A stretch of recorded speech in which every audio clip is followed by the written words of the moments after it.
ஒரு விதவை தனிமையில் பல வருடங்களாக அழுத்தப்பட்டிருந்த உணர்வுகளை மனதில் வைத்துக்கொண்டு வாழ்ந்தாள். ஒரு நாள் அந்த தனிமையை சமாதானப்படுத்த வேண்டும் என்ற எண்ணத்தில் ஆன்லைனில் ஒருவரை தொடர்பு கொண்டாள். அவர் வந்த அந்த நொடியில் அவள் மறைத்திருந்த ஏக்கமும் உணர்வுகளும் மெதுவாக வெளிப்பட ஆரம்பித்தது. அவளின் கண்களில் தெரிந்த நெருக்கம் தேடும் பார்வையும் அவரின் மென்மையான வார்த்தைகளும் இருவருக்குமிடையில் ஒரு அழகான இணைப்பை உருவாக்கின. அந்த இரவு அவளின் வாழ்க்கையில் புதிய உணர்வுகளுக்கான கதவை திறந்த ஒரு மாற்றமான அனுபவமாக மாறியது. இதுதான் இன்று பார்க்கப் போகும் கதை. வாங்க கதைக்குள் செல்லலாம். என் பெயர் கவின். எனக்கு 26 வயது. நான் ஒரு கிராமத்தில் வசித்து வந்தேன். வறுமையில் என் படிப்பை முடித்து ஒரு நல்ல கம்பெனியில் எனக்கு வேலை கிடைத்தது. அந்த கம்பெனி நகரத்தில் இருந்ததால் நான் அங்கேயே தங்குவது அவசியம். எனக்கு ஒரு அறை தேவைப்பட்டது. அதனால் ஒரு ஞாயிற்றுக்கிழமை நான் நகரத்தில் அறை தேட ஆரம்பித்தேன். பல இடங்களில் தேடியும் எனக்கு அறை கிடைக்கவில்லை. பிறகு தேடி தேடி நான் வெகு தூரம் சென்றுவிட்டேன். ஒரு வீட்டில் ஒரு சிறிய விழா நடந்து கொண்டிருந்தது. இங்கு அறைகள் வாடகைக்கு கிடைக்கும். நான் அங்கு சென்று விசாரித்தபோது மாதத்திற்கு 3000 ரூபாய் வாடகையில் எனக்கு ஒரு அறை கிடைத்தது. என் சம்பளம் 22,000 ரூபாய். இந்த அறை வாடகையை என்னால் கொடுக்க முடிந்தது. அந்த இடத்தின் சூழல் மிகவும் நன்றாக இருந்தது. அதனால் நான் அந்த அறையை எடுத்துக்கொண்டு என் அத்தியாவசிய பொருட்களை எடுத்துக்கொண்டு அங்கு குடியேறினேன். நான் சமைத்து சாப்பிட்டேன். ஏனென்றால் அர்த்தமில்லாமல் பணம் செலவழிக்க விரும்பவில்லை. பெரும்பாலும் நான் என் அறையில் பால்கனியில் உட்கார்ந்து வெளியூர் காட்சிகளை பார்ப்பேன். எனக்கு எதிரே ஒரு பெரிய பழைய வீடு இருந்தது. அங்கே நான் எப்போதும் ஒரு அழகான பெண்ணை பார்ப்பேன். அவள் எப்போதும் வெள்ளைப்புடவை அணிந்து இருப்பாள். நெற்றியில் குங்குமம் இல்லை. ஒருவேளை அவள் விதவையாக இருக்கலாம். ஆனால் அவள் மிகவும் இளமையாக தெரிந்தாள். ஏறக்குறைய என் வயதுதான். நான் அடிக்கடி பால்கனியிலிருந்து அவளை பார்ப்பேன். அவளும் பலமுறை என் கவனத்தை ஈர்த்தார். அவளது வீட்டிற்கு முன்னால் ஒரு புளிய மரம் மற்றும் ஒரு ஊஞ்சல் இருந்தது. அவள் ஊஞ்சலில் வந்து அமர்ந்து ஆடுவாள். சில சமயம் துணிகளை காய வைக்க வெளியே வருவாள். அவளது முகத்தில் எப்போதுமே ஒருவித சோகம் இருக்கும். அவளது பெற்றோர்கள் வயலுக்கு சென்று விடுவார்கள். அதனால் அவள் வீட்டில் தனியாக இருப்பாள். நான் வரும்போதும் போகும்போதும் அவளை பார்ப்பேன். சில சமயங்களில் அவள் வெளியே உட்கார்ந்திருக்கும்போது என்னை பார்ப்பாள். நான் அறையிலிருந்து ஜன்னல் வழியாக பார்த்தால் அவள் என் வீட்டை ஒரே பார்வையில் பார்த்து கொண்டிருப்பாள். பிறகு நான் பால்கனிக்கு வந்து நின்றால் அவளும் என்னை பார்த்து ஒரு புன்னகையை சீந்துவாள். ஒரு நாள் இரவு சுமார் 9 மணி அளவில் திடீரென்று அந்த பெண் அழுது கொண்டே ஓடி வந்து என் அறைக்கு வெளியே வந்து கதவை தட்டினாள். நான் தூங்க தயாராக இருந்தேன். ஆனால் கதவு தட்டும் சத்தம் கேட்டு நான் கதவை திறந்து பார்த்தேன். அந்த பெண் வெளியே நின்று கொண்டிருந்தாள். அவள் கண்களிலிருந்து கண்ணீர் வழிந்து கொண்டிருந்தது. அவள் பயந்து போயிருந்தாள். என்ன ஆயிற்று என்று நான் கேட்டபோது அவள், என் அப்பாவிற்கு நெஞ்சுவலி, அவரை மருத்துவமனைக்கு அழைத்து செல்ல வேண்டும். வீட்டில் யாரும் ஆண்கள் இல்லை. நீங்கள் உதவி செய்வீர்களா என்று கேட்டாள். நான் உடனடியாக அவளுடன் கீழே சென்றேன். அவளது தந்தைக்கு உண்மையிலேயே மிகவும் நெஞ்சுவலி இருந்தது. நான் அவளிடம், நீ அப்பாவை பார்த்துக்கொள், நான் ஒரு வண்டி எடுத்து வருகிறேன் என்று சொன்னேன். நான் ஓடி சென்று 1 கிலோமீட்டர் தூரத்தில் இருந்த நகரத்திற்கு சென்று அங்கிருந்து ஒரு ஆட்டோ பிடித்து கொண்டு வந்தேன். நாங்கள் உடனடியாக அவர்களை மருத்துவமனைக்கு அழைத்து சென்றோம். ஆட்டோவில் அவளது தந்தை நடுவில் அமர்ந்திருந்தார். நான் ஒரு புறம் மற்றும் அந்த பெண் மறுபுறம் அமர்ந்திருந்தோம். சில நிமிடங்களில் நாங்கள் மருத்துவமனையை அடைந்தோம். அவர்கள் அனுமதிக்கப்பட்டன. அவருக்கு மாரடைப்பு ஏற்பட்டிருப்பதாகவும் இரத்த நாளங்களில் அடைப்பு இருப்பதாகவும் அறுவை சிகிச்சை செய்ய வேண்டும் என்றும் மருத்துவர்கள் தெரிவித்தனர். சிகிச்சை தொடங்கியது. மெல்ல மெல்ல அவரது உடல்நிலை சீரானது. நானும் அடிக்கடி மருத்துவமனைக்கு சென்று விசாரித்து வந்தேன். அவர்களின் குடும்ப நிலைமை நன்றாக இருந்தது. மகன் இல்லாததால் மட்டுமே இவ்வளவு கஷ்டங்களை அவர்கள் அனுபவித்திருந்தனர். நான் அவர்களுக்கு நிறைய உதவிகளை செய்தேன். சில நாட்களில் அவரது தந்தையை வீட்டிற்கு அழைத்து வந்தன. அவரும் எனக்கு நன்றி தெரிவித்தார். அந்த சம்பவத்திற்கு பிறகு அந்த பெண் என் மீது அவள் வைத்திருந்த பார்வை மாறிவிட்டது. ஒரு ஞாயிற்றுக்கிழமை அவள் புளிய மரத்தடியில் அமர்ந்து என்னை பார்த்து சிரித்தாள். நானும் அவளை பார்த்து மெல்லிய புன்னகை செய்தேன். அன்று நான் தைரியம் திரட்டி அவளிடம் சென்று, உன் பெயர் என்ன என்று கேட்டேன். அதற்கு அவள் என் பெயர் அஞ்சலி என்று சொன்னாள். பிறகு அவள் என்னிடம், உன் பெயர் என்ன என்று கேட்டாள். என் பெயர் கவின் என்று நான் பதிலளித்தேன். நீ இங்கு என்ன செய்கிறாய் என்று அவள் கேட்டாள். நான் ஒரு கம்பெனியில் வேலை செய்கிறேன் என்று சொன்னேன்.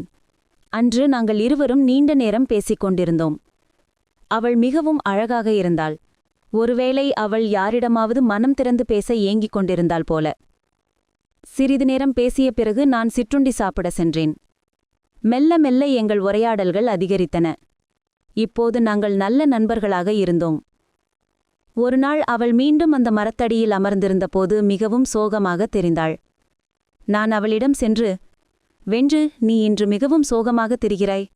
உனது இந்த அழகான முகத்தில் சோகம் எனக்கு பிடிக்கவில்லை" என்று சொன்னேன். பிறகு நான் அவளிடம், "நீ ஏன் எப்போதும் வெள்ளைப்புடவை அணிகிறாய்? நெற்றியில் ஏன் குங்குமம் வைக்கவில்லை?" என்று கேட்டேன். அவளைப் பற்றி நான் அனைத்தையும் தெரிந்து கொள்ள விரும்பினேன். இதைக் கேட்டதும் அவள் அழுது கொண்டே சொல்ல ஆரம்பித்தாள். எனக்கு திருமணமாகி 6 மாதங்களே ஆகியிருந்தன. ஒருநாள் நாங்கள் இருவரும் வெளியே சென்றிருந்தோம். அப்போது எங்கள் கார் விபத்துக்குள்ளானது. என் கணவருக்கு தலையில் கடுமையான காயம் ஏற்பட்டது. அவர் மருத்துவமனையில் அனுமதிக்கப்பட்டு சிகிச்சை பெற்று வந்தார். ஆனால் சிகிச்சை பலனின்றி அவர் இறந்துவிட்டார். இப்போது நான் விதவை என்றாள். நான் அவளுக்கு ஆறுதல் கூறி, "நீ எதிர்மறையாக சிந்திக்காதே. உனக்கு ஒரு நல்ல கணவன் நிச்சயம் அமைவான்" என்று சொன்னேன். பிறகு அவள் என்னிடம் என்னைப் பற்றி விசாரித்து, "உனக்கு காதலி இருக்கிறாளா?" என்று கேட்டாள். நான் இல்லை என்றேன். அவள் மீண்டும் திருமணத்திற்கு பின் பார்க்கிறாயா என்று கேட்டாள். "ஆம், பார்த்து கொண்டிருக்கிறேன். ஆனால் நல்ல பெண் கிடைக்கவில்லை" என்று சொன்னேன். அவள் சிரித்துக்கொண்டே, "எந்த மாதிரியான பெண் வேண்டும்?" என்று கேட்டாள். நான் அவளைப் பார்த்து, "உன்னைப் போன்ற அழகான புத்திசாலித்தனமான பெண் கிடைத்தால் நன்றாக இருக்கும்" என்று சொன்னேன். இதைக் கேட்டதும் அவள் வெட்கப்பட்டு புன்னகைத்தபடி தன் பார்வையை தாழ்த்திக் கொண்டாள். இப்போது நாங்கள் இருவரும் அடிக்கடி ஒருவரை ஒருவர் பார்த்து கொள்ள ஆரம்பித்தோம். எங்கள் இருவருக்கும் இடையில் காதல் மலர்ந்தது தெளிவாக தெரிந்தது. ஒருநாள் ஞாயிற்றுக்கிழமை அவளது பெற்றோர்கள் காலை 10 மணிக்கு வயலுக்கு வேலைக்கு சென்றிருந்தனர். அவள் வீட்டில் தனியாக இருந்தாள். நானும் வீட்டிலிருந்தேன். என் பால்கனியிலிருந்து கீழே பார்த்து கொண்டிருந்தேன். அப்போது அவள் என்னை கீழே அழைத்தாள். நாங்கள் இருவரும் நீண்ட நேரம் பேசிக் கொண்டிருந்தோம். அவள், "நான் உனக்கு டீ போடுகிறேன்" என்று சொன்னாள். பிறகு நான் அவளுடன் அவளது வீட்டிற்கு சென்றேன். அவர்களது வீடு மிகவும் அழகாகவும் வசதியாகவும் இருந்தது. நான் சோபாவில் அமர்ந்தேன். அவள் சமையல் அறைக்கு சென்றாள். சிறிது நேரம் கழித்து அவள் ஒரு செம்பு நிறைய தண்ணீர் கொண்டு வந்தாள். அதை என் கையில் கொடுக்கும்போதே அவளது கை என் கையைத் தொட்டது. அவள் சிரித்துக்கொண்டே வெட்கத்துடன் பார்வையை தாழ்த்திக் கொண்டாள். தண்ணீரை கொடுத்துவிட்டு மீண்டும் டீ போடுவதற்கு சமையலறைக்கு சென்றாள். அவளது அந்த புன்னகை என் இதயத்தில் ஒரு புயலை கிளப்பியது. நான் மெதுவாக அவளை பின்தொடர்ந்து சமையலறைக்கு சென்றேன். அவள் என்னை பார்த்தாள். மீண்டும் வெட்கப்பட்டாள். பார்வையை தாழ்த்திக் கொண்டு டீ போட ஆரம்பித்தாள். நான் அவளுக்கு பின்னால் சென்று நின்றேன். அவள் திரும்பி என்னை பார்த்தாள். நாங்கள் இருவரும் கண்களால் பேசிக் கொண்டோம்.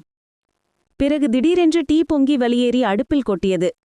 அவளது கவனம் அதன் பக்கம் சென்றது. அவள் உடனடியாக அடுப்பை அணைத்துவிட்டு ஒரு கோப்பையில் டீ ஊற்றினாள். டீ மிகவும் சூடாக இருந்தது. அவள் அந்த கோப்பையை என் கையில் கொடுக்கும்போது என் கைகள் சுட்டன. நான் உடனடியாக சுதாரித்துக் கொண்டேன். பிறகு நான் சென்று ஹாலில் அமர்ந்தேன். அவளும் தன் டீ கோப்பையுடன் ஹாலில் என் அருகில் வந்து அமர்ந்து கொண்டாள். அப்போது இருந்த சூழல் மிகவும் காதலால் நிறைந்திருந்தது.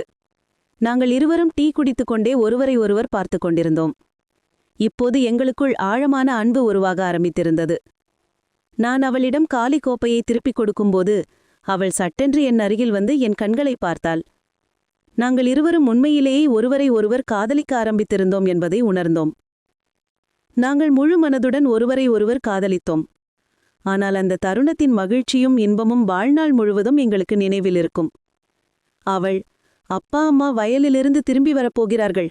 அதனால் நான் செல்ல வேண்டும்" என்று சொன்னாள். ஆனால் நான் அங்கிருந்து செல்வதற்கு தயாராக இல்லை.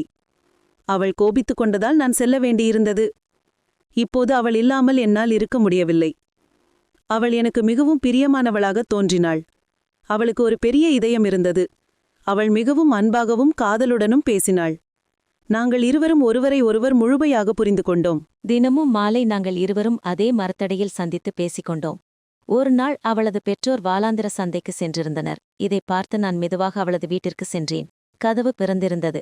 அவள் சோபாவில் உட்கார்ந்து படம் பார்த்து கொண்டிருந்தாள். நான் மெதுவாக அவளுக்கு பின்னால் சென்று என் கைகளால் அவளது அழகான கண்களை மூடினேன். அவள் திடுக்கிட்டு என் கைகளை பிடித்து விடுவிக்க முயன்றாள். "நான் தான்" என்று அவள் அடையாளம் கண்டதும் அவள் சிரித்தாள். நானும் சத்தமாக சிரிக்க ஆரம்பித்தேன். நான் அவளுக்காக ஒரு சாக்லேட் கொண்டு வந்திருந்தேன். அதை அவளிடம் கொடுத்தேன். அவள் சாக்லேட்டை திறந்தாள். அதிலிருந்து ஒரு துண்டை உடைத்து சாப்பிட்டு என்னை பார்த்தாள். நான் அவள் சாப்பிட்ட அந்த சாக்லேட்டை நானும் சாப்பிட்டேன். அந்த தருணம் எங்களுக்கு மிகவும் மறக்க முடியாததாக இருந்தது. மெல்ல மெல்ல எங்கள் காதல் ஆழமாகியது. நாங்கள் இருவரும் பேசிக்கொண்டே ஒருவரின் கையை ஒருவர் பிடித்துக்கொண்டு அமர்ந்திருந்தோம். நேரம் எப்படி போனதென்று எங்களுக்கு தெரியவில்லை. நாங்கள் இருவரும் எங்கள் உலகில் மூழ்கியிருந்தோம். அப்போது திடீரென்று அவளது பெற்றோர்கள் வீட்டிற்கு வந்து நாங்கள் ஒருவரை ஒருவர் கையை பிடித்துக் கொண்டிருப்பதை பார்த்துவிட்டனர். நாங்கள் கைகளை பிடித்திருப்பதைக் கண்டனர். இதைக் கண்டதும் அவர்களுக்கு மிகவும் வருத்தமாக இருந்தது. அவர்கள் தங்கள் மகள் மீது கோபமடைந்தனர். ஆனால் அவர்கள் என்னிடம் எதுவும் சொல்லவில்லை. நான் உடனடியாக, மாமா, என்னை மன்னித்து விடுங்கள். ஆனால் இதில் உங்கள் மகளின் எந்த தவறும் இல்லை. நாங்கள் இருவரும் உண்மையிலேயே ஒருவரை ஒருவர் காதலிக்கிறோம். நாங்கள் இருவரும் திருமணம் செய்து கொள்ள விரும்புகிறோம். நீங்கள் விரும்பினால் எங்கள் திருமணத்திற்கு உங்கள் சம்மதத்தை தாருங்கள் என்று சொன்னேன். இதைக் கேட்டதும் அவளது பெற்றோர்கள் மிகவும் மகிழ்ச்சியடைந்தனர். ஏனெனில் அவர்களின் மகள் விதவை. அவளது எதிர்காலம் குறித்து அவர்களுக்கு கவலை இருந்தது.